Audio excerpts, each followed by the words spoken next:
মাধ্যমিকের উত্তরপত্র নিয়ে যাওয়ার সময় নিমতায় গাড়িতে হামলার অভিযোগে ধৃত 3।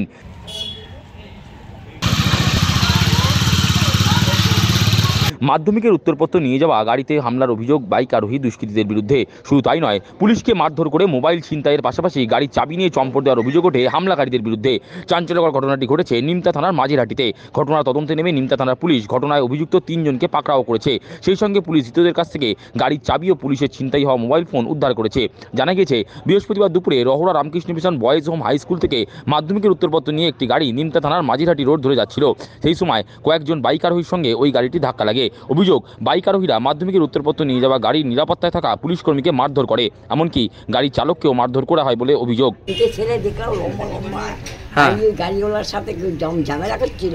আচ্ছা, ওরে বাপ রে বাপ, তারপরে তো কি করেছে ভগবানই জানে। পুলিশ ছিল না? হ্যাঁ, পুলিশ ছিল গাড়িটাতে। হ্যাঁ, 3টে পুলিশ ছিল। কোন গাড়িটা? এই গাড়িতে? হ্যাঁ, এই গাড়ির ভেতরে পুলিশ ছিল।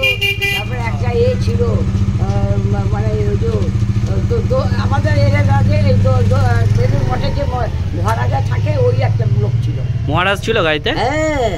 তারপর তাকেও মারধর করেছে নাকি? হ্যাঁ, মারধর কাকে করেছে?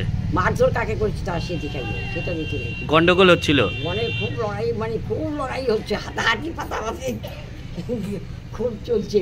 তারপরে হ্যাঁ, আমি তো এখানে দাঁড়িয়ে, আমি বলছি কি হলো এখানে এত লোকজন কেন ভিড়?